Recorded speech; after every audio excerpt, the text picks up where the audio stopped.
Vi befinner oss i Rottneros park som är Ekeby i Gösta Berlings saga av Selma Lagerlöf. Svante Paulsson och hans familj flyttade in 1918 här på herrgården.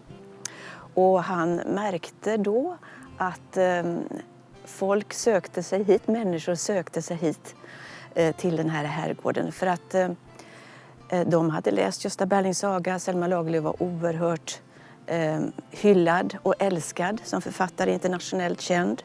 Och hade alltså skrivit om Rottneros herrgård och kallat det för Ekeby i Gösta Berlings saga. Och då kom han på idén, förmodar jag, att han skulle göra någonting mer än bara en vanlig herrgårdspark runt herrgården. Och alltså bygga upp en romantisk trädgård, därför att Gösta Berlings saga är ju en romantisk berättelse. Han drevs av ett stort intresse, tror jag, att ta tillvara det som fanns här i herrgården och den här trakten, kulturen i den här trakten och det som Selma Lagerlöf hade tillfört. Han ville att parken och skulpturerna och arkitekturerna, de ska tillsammans med naturen runt omkring spegla Selma Lagerlöfs sagans Ekeby. Och de ska smälta samman. Det var så han tänkte, tror jag. Jag har mellan 30 och 40 000 besökare en normal sommar. Det är en helhetsupplevelse. Det finns ju något både för trädgård och trädgårdsintresserade och konstintresserade och för barnfamiljer. Det är många besökare som kommer just för det här med herrgården här som är Ekeby i Gösta Berlings saga. Då. Så har vi ju idéträdgårdarna då det finns 15 stycken och de flesta av dem är nya varje år. Och där gör vi då för att inspirera och underhålla besökarna.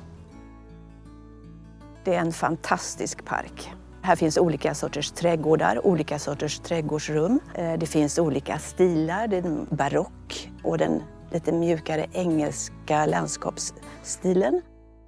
Man gjorde ju så att man planerade inte parken från början i sin helhet, utan den växte ut runt herrgården och så söderut. Men man bestämde sig för att göra en axel, en nord-sydgående och en öst-västgående.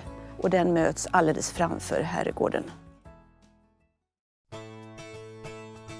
Rottneros park är ju en fantastisk plats. Och att få berätta historier och spela teater i sådana omgivningar, det tror jag lockar vilken teaterman som helst. Selmas ande svävar ju över hela Fryksdalen, så är det ju. Och det mesta i hennes författarskap har ju också sina rötter här.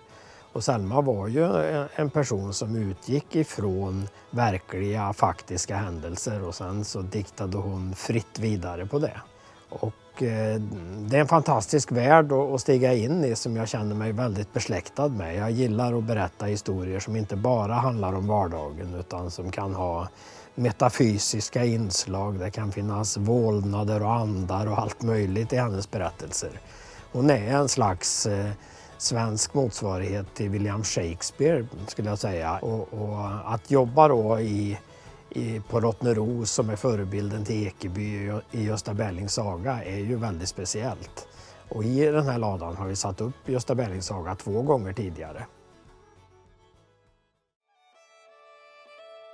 I och med att det är en historisk park så får vi ju tänka lite på, den ska ju bevara ursprunget. Parken ska ju vara i grunden, ska han ju vara som Svante Paulsson anlade parken en gång i tiden. För att behålla själva grundstrukturen i parken. Och sen bygga vidare ifrån det. Och sen så finns det ju bland de här över 100 skulpturerna spännande öden. Jag menar, varje bildhuggare och varje skulptur har sin berättelse. Så vad jag menar är att det finns så många fantastiska historier runt om i parken.